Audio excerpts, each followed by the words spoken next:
Welcome Priya kitchen. ఈరోజు చేసేది బోడ కాకరకాయ. ఆ కాకరకాయ అని కూడా అంటారు. 1/2 kg తీసుకున్నాను. ఇలా సాల్ట్, పసుపు నీళ్ళలో నానబెట్టి శుభ్రంగా కడగాలి.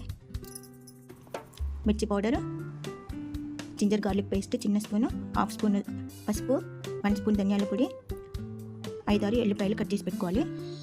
పుదీనా, 2 పచ్చిమిరపకాయలు, కొత్తిమీర. ఫ్రై కాబట్టి కొద్దిగా శనగపప్పు, మినపప్పు, ధనియాలు, జీలకర్ర, కొద్దిగా పల్లీలు, 2 ఎండుమిర్చి, 2 స్పూన్స్ ఆయిల్, 1 ఉల్లిపాయ. వీటిని డ్రై రోస్ట్ చేసుకోవాలండి. ఇలా వేపుకున్న తర్వాత దీన్ని మిక్సీ జార్లో వేసి పౌడర్ చేసుకోవాలి. ఇలా పౌడర్ చేసి పక్కన పెట్టుకోవాలి.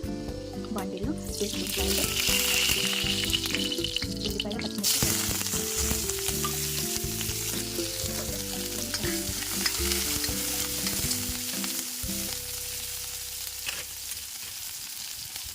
జింజర్ గార్లిక్ పేస్ట్, తరిగి పెట్టుకున్న ఎల్లిపాయలు వేయాలి.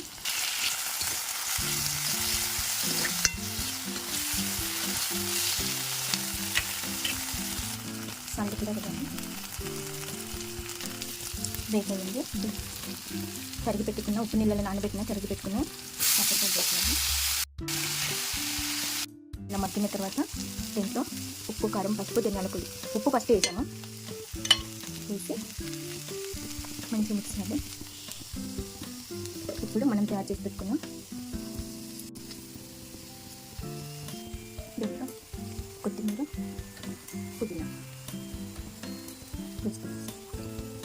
ఇంతేనండి. బోడ కాకరకాయ కర్రీ ఫ్రై రెడీ. నా వీడియో నచ్చితే లైక్ చేయండి, షేర్ చేయండి. Thank you for watching.